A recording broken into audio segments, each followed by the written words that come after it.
চিকিৎসালয়ত এজন ৰোগীয়ে মৃত্যুৰ সৈতে যুঁজি আছিল, যাৰ মূৰৰ পৰা তেজ বৈ আছিল আৰু উশাহ প্ৰতিটো পলতে কমি আহিছিল। তেতিয়াই তালৈ এগৰাকী ডাক্তৰ আহিল, খৰ খোজেৰে, শান্ত মুখেৰে। কিন্তু যেতিয়াই তেওঁৰ চকু ৰোগীজনৰ ওপৰত পৰিল, তেওঁৰ মুখখন কঠিন হৈ পৰিল, চকু চলচলীয়া হ'ল আৰু কান্ধ কঁপি উঠিল। কাৰণ ষ্ট্ৰেচাৰত পৰি থকা সেই ৰোগীজন আন কোনো নহয়, তেওঁৰে বিবাহ বিচ্ছেদ হোৱা স্বামী আছিল। আৰু সেই মুহূৰ্তত তেওঁ কেৱল এগৰাকী নাৰী আছিল। তেওঁ এগৰাকী ডাক্তৰ আছিল, যে সিদ্ধান্ত ল'ব লাগিছিল জীৱন বচাব নে পুৰণি কষ্টৰ হিচাপ ল'ব। কিন্তু সেইদিনা যি হ'ল, মানৱতাও কঁপি উঠিল। সম্পূৰ্ণ কাহিনীটো জানিবলৈ ভিডিঅ'টো শেষলৈকে নিশ্চয় চাব। কিন্তু তাৰ আগতে ভিডিঅ'টো এটা লাইক, শ্বেয়াৰ আৰু চেনেলটো ছাবস্ক্ৰাইব কৰিবলৈ নিশ্চয় নাপাহৰিব। আৰু কমেণ্টত নিজৰ চহৰৰ নাম নিশ্চয় লিখিব। আহক এতিয়া কাহিনীটোৰ মাজলৈ আগবাঢ়োঁ। আকাংক্ষা ক্ৰিটিকেল কেয়াৰ উদয়গড় চহৰৰ মাজমজিয়াত থকা এখন বিখ্যাত ব্যক্তিগত চিকিৎসালয়। ডাক্তৰ কাব্যা নিজৰ কেবিনত বহি আছিল। কেৱল নামতেই নহয়, বৰঞ্চ নিজৰ কামৰ বাবেও তেওঁ পৰিচিত আছিল। প্ৰতিটো দিনেই যেন এক অভিযান আছিল, এক নতুন জীৱন বচোৱাৰ সংকল্প। আৰু সেইদিনাও সেয়াই চলি আছিল, যেতিয়া হঠাতে দুৱাৰখন ধুমকৈ খোল খালে। দুজন মানুহ দৌৰি ভিতৰলৈ সোমাই আহিল। ঘামত তিতি বুৰি, চকুত ভয় আৰু অস্থিৰতা। হাতযোৰ কৰি কাবৌ কৰিবলৈ ধৰিলে।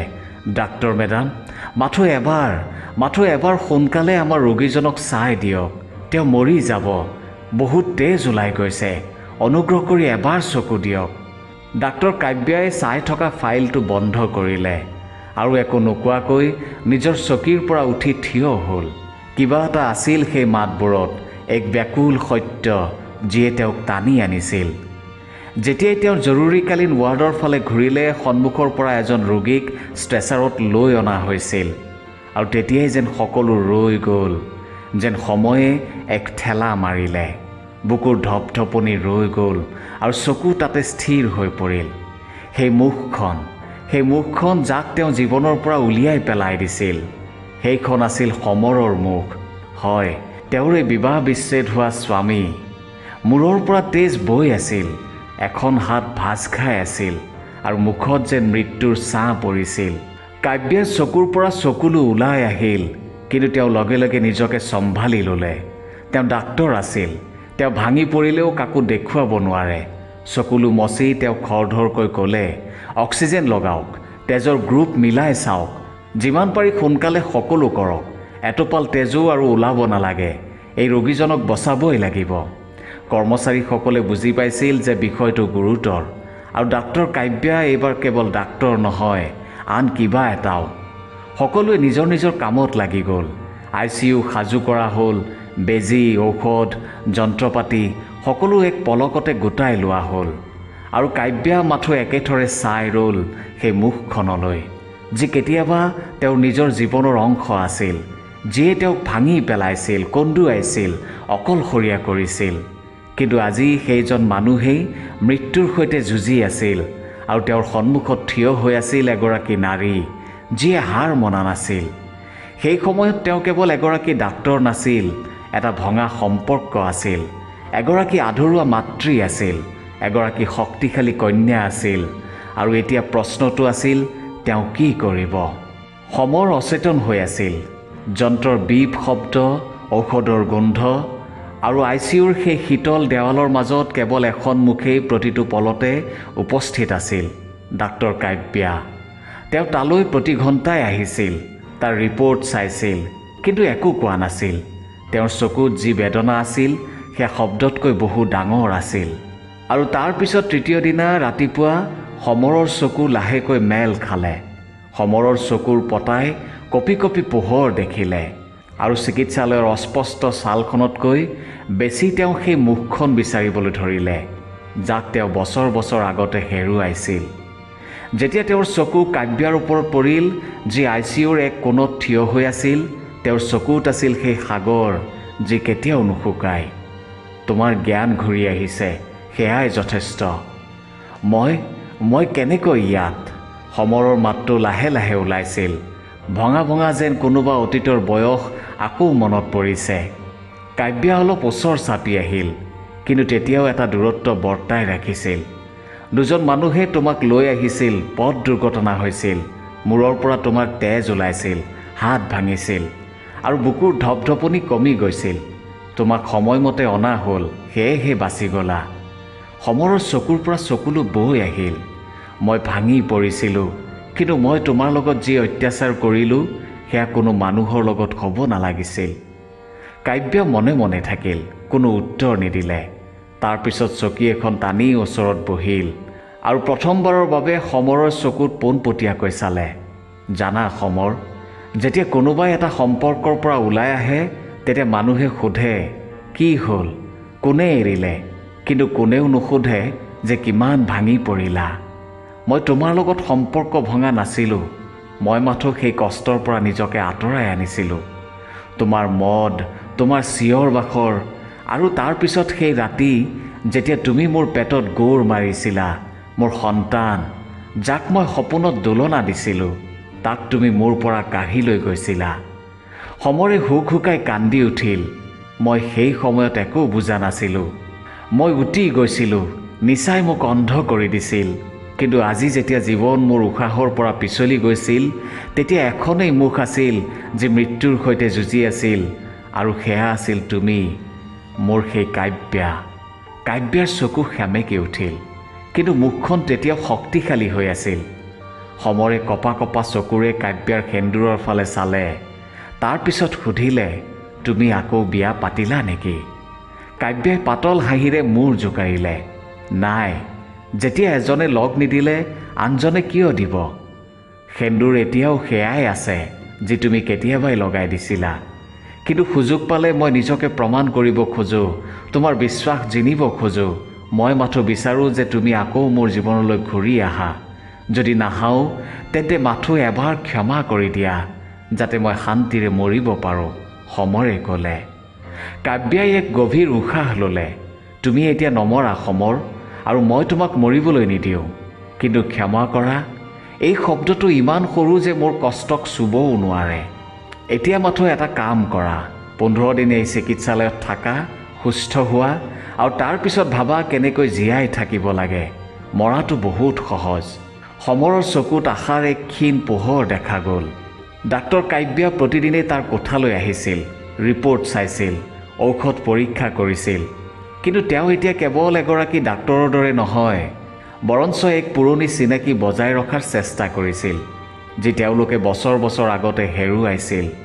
সমৰ, যি কেতিয়াবা এজন অহংকাৰী আৰু নিচাত ডুবি থকা স্বামী আছিল, এতিয়া প্ৰতি ৰাতিপুৱা সাৰ পাই ভগৱানক চাইছিল আৰু সকলোতকৈ আগতে এটাই কাম কৰিছিল, দুয়োখন হাতেৰে হাতযোৰ কৰি নাৰ্ছসকলক ধন্যবাদ জনাইছিল।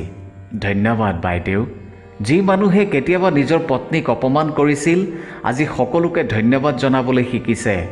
কাব্যাৰ বাবে এইবোৰ চোৱা সহজ নাছিল। কেতিয়াবা তেওঁ ICUৰ বাহিৰৰ পৰা মনে মনে তাক চাইছিল, কেনেকৈ সি কিতাপ পঢ়ে, কোনোবা দুখীয়া ৱাৰ্ড বয়ক সহায় কৰে আৰু বহুবাৰ দেৱালৰ ফালে মুখ কৰি মনে মনে কান্দে। তাৰ চকুত এতিয়া কোনো দেখুৱাই থোৱা ভাৱ নাছিল, মাথো অনুশোচনা আছিল আৰু হয়তো সলনি হোৱাৰ এক সঁচা চেষ্টা। কিন্তু কাব্যাৰ ভিতৰত আন কিবা এটা চলি আছিল, এখন যুদ্ধ, হৃদয় আৰু মগজুৰ মাজত। সঁচাকৈ কোনোবা মানুহ সলনি হ'ব পাৰেনে? এই প্ৰশ্নটোৱে প্ৰতি ৰাতি তাইৰ টোপনিত টুকুৰিয়াইছিল। এদিন সন্ধিয়া যেতিয়া চিকিৎসালয়ৰ লাইটবোৰ অলপ কম আছিল, সমৰে কাব্যাক অকলে ICUৰ কোণত দেখিলে। সি লাহেকৈ উঠিলে, নিজৰ আঘাতপ্ৰাপ্ত ভৰিৰে লেঙেৰাই লেঙেৰাই তাইৰ ওচৰ পালে। কাব্যা, এটা কথা সোধোঁ? কাব্যাই পাতলকৈ তাৰ ফালে চালে। কোৱা, যদি সময় পিছলৈ নিব পৰা যায় তেন্তে তুমি মোক আকৌ বাছি ল'লাহেঁতেন নে?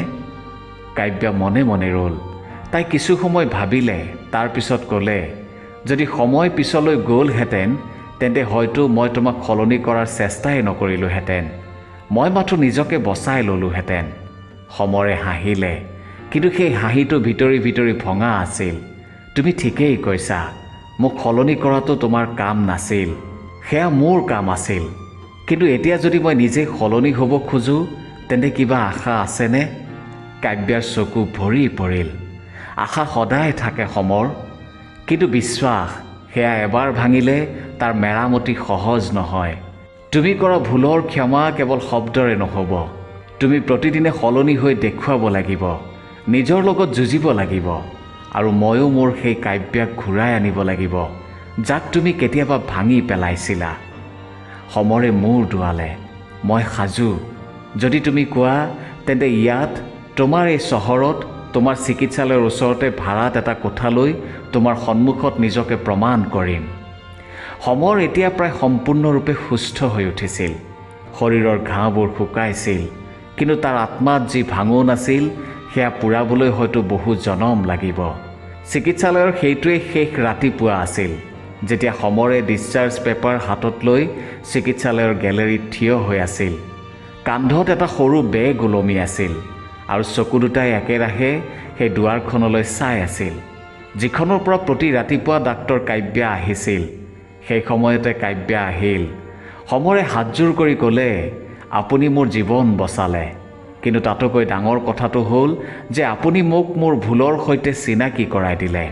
এতিয়া মই মোৰ বাকী জীৱনত প্ৰতিদিনে এজন ভাল মানুহ হোৱাৰ চেষ্টা কৰিম। মাথো এটা অনুৰোধ, কেতিয়াবা চাবলৈ আহিব পাৰিমনে? কাব্যা কিছু সময় মনে মনে থাকিল। তাৰ পিছত ক'লে, সমৰ, এই চহৰখন কেৱল তোমাৰ স্মৃতিৰ সৈতে জড়িত নহয়, এতিয়া ই মোৰ পৰিশ্ৰম, মোৰ পৰিচয়ৰ সৈতেও জড়িত হৈ পৰিছে। তুমি ইয়াত থাকিব পাৰা। আজিৰ পৰা তোমাৰ পৰীক্ষা আৰম্ভ, কিন্তু মনত ৰাখিবা, মই এতিয়া সেই কাব্যা নহয় যি হৃদয়ৰ ওচৰত হাৰি গৈছিল। এতিয়া মই মূৰ তুলি জীৱনৰ সৈতে যুঁজো। কেইসপ্তাহমান পাৰ হ'ল। সমৰ এতিয়া চিকিৎসালয়ৰ ওচৰতে এখন দৰৱৰ দোকানত কাম কৰিবলৈ ল'লে। প্ৰতি ৰাতিপুৱা সোনকালে উঠে, যোগ ধ্যান কৰে, মন্দিৰলৈ যায় আৰু তাৰ পিছত সম্পূৰ্ণ সততাৰে নিজৰ দায়িত্ব পালন কৰে। সি দিনত বহুবাৰ চিকিৎসালয়ৰ বাহিৰেৰে পাৰ হৈ যায়, কিন্তু কেতিয়াও ভিতৰলৈ যোৱাৰ চেষ্টা নকৰে, মাথো এটা আশা লৈ। তাৰ পিছত এদিন সন্ধিয়া, যেতিয়া বৰষুণ দি আছিল আৰু চিকিৎসালয়ৰ বাহিৰত ঠাণ্ডা বতাহ বলিছিল, কাব্যা নিজৰ কেবিনত অকলে বহি আছিল। হাতত সেই পুৰণি ফটোখন আছিল, য'ত তাই আৰু সমৰ বিয়াৰ দিনা হাঁহি আছিল। কিছু সময়ৰ পিছত তাই এটা নম্বৰ ডায়েল কৰিলে। সমৰ, হয় কাব্যা, কাইলৈ ৰাতিপুৱা 9 বজাত চিকিৎসালয়লৈ আহিবা, কথা আছে। পিছদিনা সমৰ চিকিৎসালয় পালেহি। কাব্যাই তাক ক'লে, মই বহুত ভাবিলোঁ সমৰ, কোনো সম্পৰ্ক পুনৰ জীয়াই তুলিব পাৰিনে? কাৰোবাক আৰু এটা সুযোগ দিয়াটো দুৰ্বলতা নে সাহস? আৰু তাৰপিছত মই নিজকে সুধিলোঁ, মই এতিয়া সেইজন মানুহক জানোনে যি মোৰ সন্মুখত থিয় হৈ আছে? আৰু উত্তৰ পালোঁ, নাই। সেই সমৰ যি মোক এৰি গৈছিল, যি মৰি গৈছে, আৰু যি এতিয়া আছে, সি হয়তো সেয়াই যাক মই লগ পাব লাগিছিল। সেয়েহে যদি তুমি এতিয়াও তাকেই বিচাৰা, তেন্তে এটা চৰ্তত। সমৰে মনোযোগেৰে শুনি আছিল। উশাহ ৰৈ গৈছিল। তুমি মোৰ লগত থাকিব পাৰা, কিন্তু মোৰ ঘৰত, মোৰ চৰ্তত, য'ত মই ডাক্তৰো আৰু এগৰাকী নাৰীও। মই তোমাৰ লগত খোজ কাঢ়িম, তোমাৰ পিছত নহয়, তোমাৰ সমানে, তোমাৰ চাহ হৈ নহয়, তোমাৰ লগত। সমৰে এক পলো দেৰি নকৰি হাতযোৰ কৰিলে আৰু চকুৰ পৰা ডাঙৰ ডাঙৰ চকুলো বৈ আহিল। সি ক'লে, মই কেৱল তোমাৰ সংগ বিচাৰোঁ কাব্যা, তোমাৰ সমানে, তোমাৰ বোজা হৈ নহয়, তোমাৰ মালিক হৈও নহয়। তাৰপিছত দুয়োৱে ইজনে সিজনৰ চকুত চালে, একো নক'লে, কিন্তু সেই নীৰৱতাত যি কোৱা হ'ল সেয়া হয়তো হাজাৰ হাজাৰ শব্দতকৈও শক্তিশালী আছিল। আৰু পিছৰ পলকতে দুয়োৰে হাত এক হ'ল। এটা ভঙা সম্পৰ্ক আকৌ জোৰা লাগিল, কিন্তু এইবাৰ প্ৰেমেৰে নহয়, বুজাবুজিৰে, কষ্টৰে নহয়, সন্মানেৰে। জীৱনে যেতিয়া দ্বিতীয়বাৰ সুযোগ দিয়ে, তেতিয়া সেয়া আগতকৈ বহু বেছি গভীৰ আৰু অৰ্থপূৰ্ণ হয়। কাব্যা আৰু সমৰ এতিয়া একেলগে আছিল, কিন্তু এইবাৰ তেওঁলোকৰ সম্পৰ্কটো স্বামী স্ত্ৰীৰ কোনো চিনেমাৰ সংজ্ঞাৰ দৰে নাছিল। এই সংগ আছিল এক উমৈহতীয়া সংগ্ৰামৰ, এনে এক সম্পৰ্ক যি প্ৰেমতকৈ বেছি বুজাবুজি, বিশ্বাস আৰু সন্মানৰ ওপৰত টিকি আছিল। এতিয়া সমৰৰ ওচৰত এক শান্তি আছিল, এক গৌৰৱ আছিল যে সি সলনি হৈছে আৰু এতিয়া কেৱল এজন স্বামী নহয়, এজন উন্নত মানুহ হৈ উঠিছে। এদিন কাব্যাই তাক ক'লে, সমৰ, মই বিচাৰোঁ যে আমি এতিয়া আমাৰ সম্পৰ্কটো সকলোৰে সন্মুখত স্বীকাৰ কৰোঁ। বহুত লুকুৱালোঁ, এতিয়া সমাজকো দেখুৱাই দিওঁ যে যদি মানুহৰ শুধৰণি হয় তেন্তে তাক পুনৰ সন্মান দিয়া উচিত। তুমি নিজকে সঁচা অন্তৰেৰে সলনি কৰিছা। তাৰ পিছত এদিন সন্ধিয়া চিকিৎসালয়ৰ প্ৰেক্ষাগৃহত এক বিনামূলীয়া স্বাস্থ্য শিবিৰ অনুষ্ঠিত হৈ আছিল। তাৰ মাজতে কাব্যাই ক'লে, তেওঁ কেৱল মোৰ পৰাই নহয়, নিজৰ পৰাও ক্ষমা বিচাৰিছে আৰু নিজকে প্ৰতিদিনে উন্নত কৰি প্ৰমাণ কৰিছে। মই তেওঁক আঁকোৱালি লোৱা নাই, মই এজন নতুন মানুহক বাছি লৈছোঁ, যি তেওঁৰে ছাৰ পৰা সৃষ্টি হৈছে। এয়া মানৱতা আৰু বিশ্বাসৰ জয়। হাত চাপৰিৰ শব্দৰে প্ৰেক্ষাগৃহ মুখৰিত হ'ল। চকুলোৰ মাজতে বহু মুখত হাঁহি বিৰিঙিছিল আৰু বহু ঘাট মলম লাগিছিল। কাহিনী শেষ হোৱা নাছিল, মাথো নতুন অধ্যায় আৰম্ভ হৈছিল। কাব্যা এতিয়া নিজৰ চিকিৎসালয়ৰ মুখ্য ডাক্তৰ আছিল আৰু সমৰ এজন চিকিৎসা সমাজকৰ্মী, যিয়ে প্ৰতিজন ৰোগীৰ সেৱাক নিজৰ ধৰ্ম বুলি মানি লৈছিল। তেওঁলোকৰ ওচৰত সকলো নাছিল, কিন্তু যি আছিল সেয়া সঁচা আছিল, সম্পূৰ্ণ আছিল আৰু এক সঁচা পৰিৱৰ্তনৰ কাহিনী আছিল। প্ৰিয় দৰ্শক, সম্পৰ্ক কেতিয়াও সম্পূৰ্ণভাৱে নাভাঙে যদি হৃদয়ত সঁচা অনুশোচনা থাকে। যদি মানুহ সঁচাকৈয়ে সলনি হ'বলৈ সাজু থাকে তেন্তে হয়তো সময়েও তাক আৰু এটা সুযোগ দিয়ে। কিন্তু ক্ষমা বিচৰাটো যিমান সহজ, ক্ষমা কৰাটো তাতকৈ বহু ডাঙৰ সাহসৰ কাম। এতিয়া আপোনালোকলৈ এটা প্ৰশ্ন, যদি আপোনাৰ সন্মুখত সেইজন ব্যক্তি আকৌ আহি থিয় হয় যিয়ে আপোনাক আটাইতকৈ গভীৰ কষ্ট দিছিল, কিন্তু এতিয়া তেওঁ সঁচাকৈয়ে সলনি হৈছে, তেন্তে আপুনি তেওঁক ক্ষমা কৰিব পাৰিবনে? আপুনি আকৌ এটা ভঙা সম্পৰ্ক জোৰা লগোৱাৰ সাহস দেখুৱাব পাৰিবনে? হ'ব পাৰে, কাৰণ আপোনাৰ উত্তৰে কাৰোবাৰ জীৱন বৰবাদ হোৱাৰ পৰা বচাই দিব আৰু এক শিক্ষা হৈ ৰ'ব। আৰু যদি এই কাহিনীটোৱে আপোনাৰ হৃদয় চুই গৈছে তেন্তে ভিডিঅ'টো এটা লাইক আৰু শ্বেয়াৰ নিশ্চয় কৰিব। লগ পাম আন এক সঁচা আৰু হৃদয়স্পৰ্শী কাহিনীত। তেতিয়ালৈকে নিজৰ সম্পৰ্কবোৰক সময় দিয়ক, কাৰণ সম্পৰ্ক যেতিয়া ভাঙে তেতিয়া পুনৰ গঢ়াটো বৰ কঠিন হৈ পৰে। লগতে সময়ে তাত সহযোগ কৰাৰ পৰা বিৰত থাকে। ধন্যবাদ।